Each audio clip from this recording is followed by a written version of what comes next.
اور ساتھ ہی ساتھ ہم یہ بھی دعا کرتے ہیں کہ اللہ سبحانہ و تعالی ہم کو اس ماہ رمضان میں صحیح سنتوں پر چلنے کی توفیق عطا فرمائیں اور صحیح سنتوں کے مطابق عبادت کرنے کی توفیق عطا فرمائیں، آمین۔ دوستوں، میرا آج کا عنوان ہے سورۃ الفاتحہ پر علمی بیان۔ اب اس عنوان کو سننے والے سوچیں گے کیا ان فاتحہ دلاؤ بولنے والے ہیں یا فاتحہ نہ دلاؤ بولنے والے ہیں؟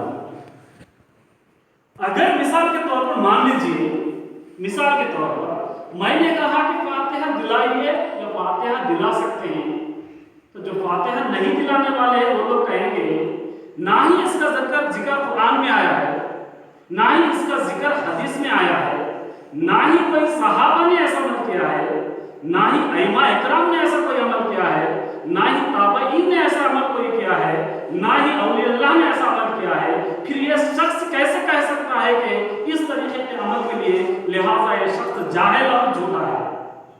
اس کی بات پر کوئی توجہ نہ۔ اگر میں نے کہا مثال کے طور پر مان لیجیے فاتحہ نہیں دلانا چاہیے کیونکہ اس کا دلیل نہ قرآن میں موجود ہے، نہ ہی اس کی دلیل حدیث میں موجود ہے، نہ ہی کسی صحابی سے رجوع ہے، نہ ہی کسی صحابی سے ثابت ہے، فاتحہ نہیں دلانا چاہیے، یہ بدعت ہے، تو جو فاتحہ دلانے والے ہیں وہ لوگ جھٹ سے کہیں گے ارے یہ تو وہابی ہے یا مجھے کوئی اور مذہب سے پکارے گا۔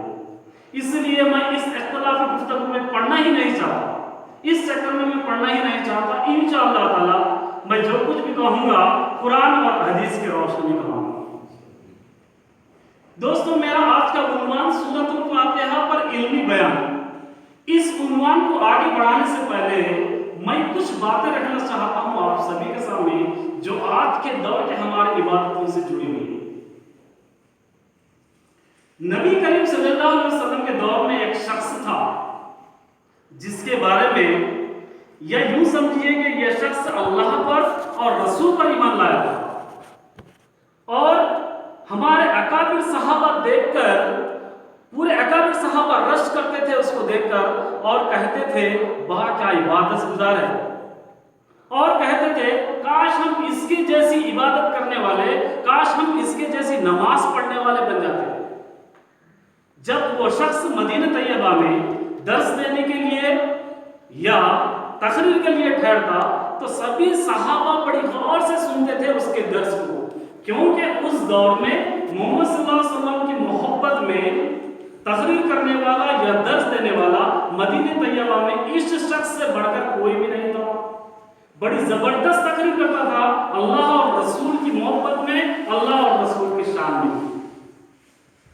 لیکن جب جنگ احد کا معاملہ پیش آیا تو یہی وہ شخص ہے جس کے بارے میں ہمارے اکابر صحابہ رشک کرتے تھے، اور یہی وہ شخص ہے جس کے بارے میں ہمارے صحابہ دلائل دیتے تھے کہ اس ایمان کی، اس کے عمل صالح کی، اس کی عبادتوں کی، اس کی نمازوں کی، اور یہی وہ شخص ہے جس کی وجہ سے ہمارے پیارے رسول محمد صلی اللہ علیہ وسلم کے اس جنگ میں دندان مبارک شہید ہوئے، اور یہی وہ شخص ہے اس جنگ میں اپنے 300 سے زیادہ ساتھیوں کی ٹولی کو لے کر بھاگ جاتا ہے اور کہتا ہے کہ میں نہیں سمجھتا کہ یہ جنگ ہم کو لڑنی چاہیے، اور میں نہیں سمجھتا کہ محمد صلی اللہ علیہ وسلم یہ جنگ کیوں لڑ رہے ہیں، اور میں اس جنگ سے راضی نہیں ہوں کہہ کر وہاں سے بھاگ جاتا ہے۔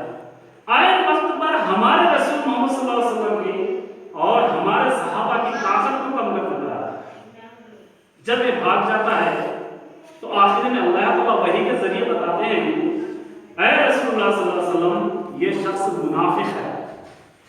اللہ تعالیٰ وحی کے ذریعے بتاتے ہیں اے رسول جس کے بارے میں آپ کے صحابہ رشک کرتے تھے، جس شخص کے بارے میں آپ کے صحابہ دلائل دیتے تھے اس کے ایمان کی، اس کے عمل صالح کی، اس کے نمازوں کی، اس کی عبادت کی، یہ شخص منافق ہے۔ پھر ہمارے نبی صلی اللہ علیہ وسلم نے بھی اس شخص کو ایک لقب دیا، کہا ھذا رئیس المنافق، یہ منافق ہی نہیں، منافقوں کا باپ ہے، منافقوں کا امیر ہے، منافقوں کا سردار ہے۔ کون ہے جانتے ہیں؟ بولیے نام؟ ماشاءاللہ عبداللہ بن ابی، عبداللہ بن ابی اس کا نام۔ پتہ چل گئی ہوگی کہ نبی صلی اللہ علیہ وسلم کے دور میں بھی منافق تھے. ایسا رسول جو دنیا کو ہدایت کے لیے بھیجا گیا تھا اور ان پر آخر کتاب قرآن نازل ہو رہی تھی، ان کی صحبت میں رہ کر بھی وہ لوگ منافق تھے. تو 1400 سال بعد ہم کیسے یقین میں آ گئے کہ آپ اور ہم میں سے کوئی منافق نہیں؟ وقت رسول موجود ہے، رسول پر قرآن نازل ہو رہا ہے، رسول کی صحبت اس کو مل رہی ہے، صحابہ کی صحبت اس کو مل رہی ہے. ان سب کی صحبت میں رہ کر بھی کم وقت منافق ہو سکتا ہے. تو اللہ کی قسم آپ اور آپ کوئی بھی منافق ہو سکتے ہیں. جب تک اللہ وحی کے ذریعے نہیں بتاتے کیا محمد صلی اللہ علیہ وسلم بھی منافق ہے، جب تک اللہ تعالیٰ اعلان کر کے نہیں بتاتے اے رسول اللہ صلی اللہ علیہ وسلم یہ سب جو آپ کے صحابہ کے درمیان صحابہ بن کر بیٹھا ہے یہ منافق ہے. منافق اسلامی ہے، اسلام سے باہر؟ بولیے. بے شک اسلام سے باہر. اور کیسا منافق؟ منافق عام طور پر منافق نہیں، آمد میں پیچھے نہیں، عبادت میں پیچھے نہیں، 5 وقت کی نماز پڑھ رہا ہے کیونکہ نبی صلی اللہ علیہ وسلم کی موجودگی اور عمر رضی اللہ تعالیٰ عنہ اور ابو بکر صدیق رضی اللہ عنہ کی موجودگی میں کوئی جرأت کر سکتا نماز چھوڑنے کی؟ کر سکتا؟ اچھا نہیں کر سکتا. تو اس کا مطلب یہ ہوا اب نبی ہمارے چلے گئے تو ہم نماز چھوڑیں گے. اس سے مطلب یہ معلوم ہوتا ہے کہ اس وقت کا بھی منافق 5 وقت کی نماز پڑھتا تھا. جو آج کل کے مسلمان نماز نہیں پڑھتے اس منافق سے بھی بدتر ہے. وہ 5 وقت کی نماز پڑھ کر بھی اسلام سے ہوا باہر، زکات دے کر بھی اسلام سے ہوا باہر، روزے رکھ کر بھی اسلام سے ہوا باہر. لیکن ہمارا عقیدہ ہے کہ ہم نماز نہیں پڑھیں گے بھی تو اسلام میں رہیں گے، روزے نہیں رکھ کر بھی اسلام میں رہیں گے، زکات نہیں دے کر بھی اسلام میں رہیں گے ضرور، لیکن صرف نام کے مسلمان ہوں گے. اس لیے اللہ سبحانہ و تعالیٰ سورہ منافقون سورہ نمبر 63 کی آیت نمبر 1، 2 اور 3 میں ان منافقوں کا ذکر کیا ہے. اب ہم اسلام کو جاننا چاہتے ہیں اور اسلام کو جاننے کا ایک ہی طریقہ ہے. وہ طریقہ کیا ہے؟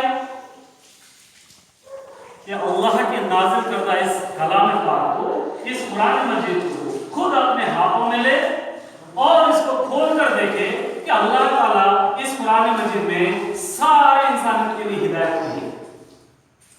یہ قرآن مجید ہدایت صرف مسلمانوں کے لیے ہی نہیں ہے بلکہ یہ قرآن مجید ہدایت ہے ہندو دوست احباب کے لیے. یہی قرآن مجید ہدایت ہے عیسائی دوست احباب کے لیے. یہی قرآن مجید ہدایت ہے یہودیوں کے لیے. اور یہی قرآن مجید ہدایت ہے ان ناستکوں کے لیے جو اللہ پر ایمان نہیں رکھتے. اس لیے قرآن کو ہم خود ہاتھ میں لیں اور اس کو کھول کر دیکھیں کہ اللہ سبحانہ و تعالیٰ اس قرآن کے اندر اسلام کا تعارف کیسے دے رہے ہیں. اگر جب ہم اس قرآن کو کھول کر دیکھیں گے تو سورہ بقرہ سورہ نمبر 2 کی آیت نمبر 185، بسم اللہ الرحمن الرحیم، شہر رمضان الذی انزل فیہ القرآن ھدی للناس بینات من الہدی والفرقان. رمضان وہ مہینہ ہے جس کے اندر اس قرآن کو نازل کیا ہے تاکہ سارے انسانوں کو ہدایت بنا سکے. پھر اللہ سبحانہ و تعالیٰ اس قرآن مجید میں سورہ فرقان سورہ نمبر 25 کی آیت نمبر 1 میں فرماتے ہیں کہ بابرکت ہے وہ ذات جس نے اپنے بندے پر اس قرآن مجید کو نازل کیا ہے تاکہ اس سے ڈرایا جائے سارے انسانیت کو. اس اعتبار سے ہم مسلمان اس قرآن مجید کے بارے میں پورا اطمینان رکھتے ہیں کہ اللہ کا نازل کردہ کلام ہے. اس کے اندر کا ایک بھی لفظ محمد صلی اللہ علیہ وسلم کا نہیں ہے، خالص اللہ کا کلام ہے.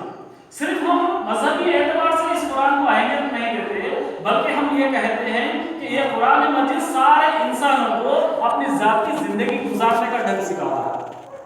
یہی قرآن مجید ہے ایک سماج کو امن والا سماج بننے کا ڈھنگ سکھاتا ہے. یہی قرآن مجید ہے ایک پولیٹیشن کو اسلامی پولیٹیشن بننے کا ڈھنگ سکھاتا ہے.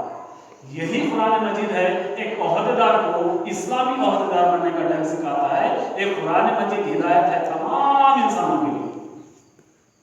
اور آپ دیکھیں گے ہر مذہب کا ماننے والا اپنی مذہبی کتاب کو پوری اہمیت دیتا ہے. جب یہ قرآن مجید اللہ سبحانہ و تعالیٰ محمد صلی اللہ علیہ وسلم پر نازل کر رہے تھے تو آخری کے وقت میں 23 سالوں تک دھیرے دھیرے تھوڑا تھوڑا ایک قرآن کا نزول